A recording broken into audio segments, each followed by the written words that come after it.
श्रीमद् भगवत गीता पंचम अध्याय। अर्जुन बोले, हे कृष्ण, आप कर्मों के संन्यास की और फिर कर्म योग की प्रशंसा करते हैं, इसलिए इन दोनों में से जो एक मेरे लिए भली भांति निश्चित कल्याणकारक साधन हो उसको कहिए। श्री भगवान बोले, कर्म संन्यास और कर्म योग ये दोनों ही परम कल्याण के करने वाले हैं, परंतु उन दोनों में भी कर्म संन्यास से कर्म योग साधना में सुगम होने से श्रेष्ठ है। हे अर्जुन, जो पुरुष न किसी से द्वेष करता है और न किसी की आकांक्षा करता है, वह कर्मयोगी सदा सन्यासी ही समझने योग्य है, क्योंकि राग द्वेष आदि द्वंद्वों से रहित पुरुष सुखपूर्वक संसार बंधन से मुक्त हो जाता है। उपयुक्त संन्यास और कर्म योग को मूर्ख लोग पृथक पृथक फल देने वाले कहते हैं, न कि पंडित जन, क्योंकि दोनों में से एक में भी सम्यक प्रकार से स्थित पुरुष दोनों के फल रूप परमात्मा को प्राप्त होता है। ज्ञान योगियों द्वारा जो परम धाम प्राप्त किया जाता है, कर्म योगियों द्वारा भी वही प्राप्त किया जाता है। इसीलिए जो पुरुष ज्ञान योग और कर्म योग को फल रूप में एक देखता है, वही यथार्थ देखता है। परंतु हे अर्जुन, कर्म योग के बिना संन्यास अर्थात मन, इंद्रिय और शरीर द्वारा होने वाले संपूर्ण कर्मों में कर्तापन का त्याग प्राप्त होना कठिन है, और भगवत स्वरूप को मनन करने वाला कर्म योगी परब्रह्म परमात्मा को शीघ्र ही प्राप्त हो जाता है। जिसका मन अपने वश में है, जो जितेंद्रिय एवं विशुद्ध अंतकरण वाला है, और संपूर्ण प्राणियों का आत्मा रूप परमात्मा ही जिसका आत्मा है, ऐसा कर्मयोगी कर्म करता हुआ भी लिप्त नहीं होता।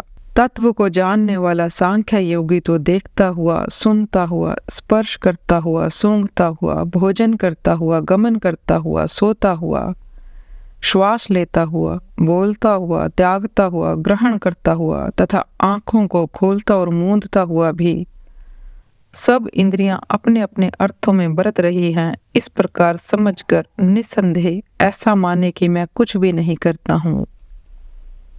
जो पुरुष सब कर्मों को परमात्मा में अर्पण करके और आसक्ति को त्याग कर कर्म करता है, वह पुरुष जल से कमल के पत्ते की भांति पाप में लिप्त नहीं होता।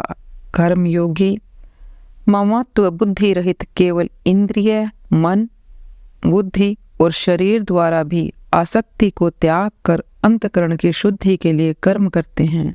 कर्म योगी कर्मों के फल का त्याग करके भगवत प्राप्ति रूप शांति को प्राप्त होता है, और सकाम पुरुष कामना की प्रेरणा से फल में आसक्त होकर बंधता है। अंतकरण जिसके वश में है, ऐसा सांख्य योग का आचरण करने वाला पुरुष न करता हुआ और न करवाता हुआ ही नवद्वारों वाले शरीर रूप घर में सब कर्मों को मन से त्याग कर आनंद पूर्वक सच्चिदानंद घन परमात्मा के स्वरूप में स्थित रहता है। परमेश्वर मनुष्यों के न तो कर्तापन की, न कर्मों की और न कर्म फल के संयोग की ही रचना करते हैं, किंतु स्वभाव ही बरत रहा है। सर्वव्यापी परमेश्वर भी न किसी के पाप कर्म को और न किसी के शुभ कर्म को ही ग्रहण करता है, किंतु अज्ञान के द्वारा ज्ञान ढका हुआ है, उसी से सब अज्ञानी मनुष्य मोहित हो रहे हैं। परंतु जिनका वह अज्ञान परमात्मा के तत्व ज्ञान द्वारा नष्ट कर दिया गया है, उनका वह ज्ञान सूर्य के सदृश उस सच्चिदानंद घन परमात्मा को प्रकाशित कर देता है। जिनका मन तद्रुप हो रहा है, जिनकी बुद्धि तद्रुप हो रही है, और सच्चिदानंद घन परमात्मा में ही जिनकी निरंतर एक ही भाव से स्थित है, ऐसे तत्परायण पुरुष ज्ञान के द्वारा पाप रहित होकर अपुनरावृत्ति को अर्थात परम गति को प्राप्त होते हैं।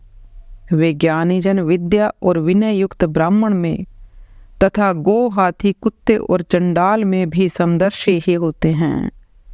जिनका मन स्वभाव में स्थित है, उनके द्वारा उस जीवित अवस्था में भी संपूर्ण संसार जीत लिया गया है, क्योंकि सच्चिदानंद घर परमात्मा निर्दोष और सम है।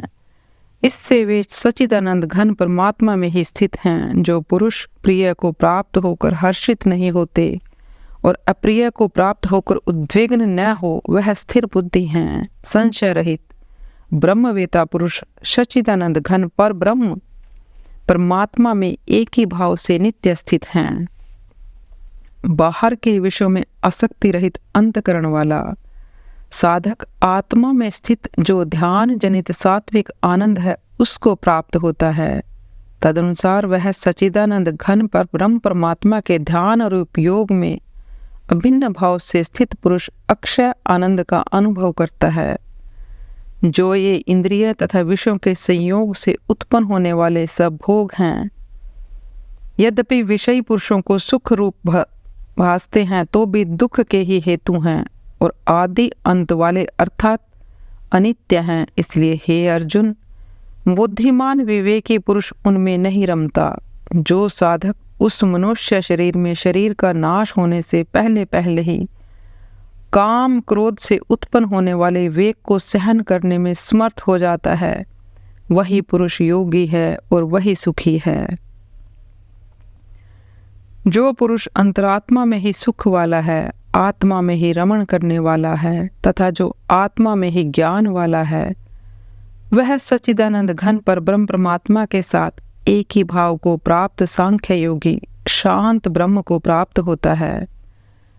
जिनके सब पाप नष्ट हो गए हैं, जिनके सब संशय ज्ञान के द्वारा निवृत्त हो गए हैं, जो संपूर्ण प्राणियों के हित में रत हैं और जिनका जीता हुआ मन निश्चल भाव से परमात्मा में स्थित है, वे ब्रह्मवेता पुरुष शांत ब्रह्म को प्राप्त होते हैं।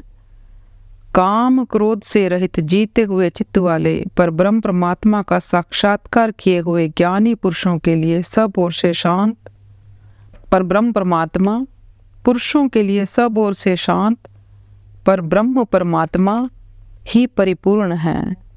बाहर के विषय भोगों को न चिंतन करता हुआ बाहर ही निकाल कर और नेत्रों की दृष्टि को भ्रुकुटी के बीच में स्थित करके तथा नासिका में विचरने वाले प्राण और अपान वायु को सम करके जिसकी इंद्रियां, मन और बुद्धि जीती हुई है, ऐसा जो मोक्षपरायण मुनि इच्छा, भय और क्रोध से रहित हो गया है, वह सदा ही मुक्त ही है।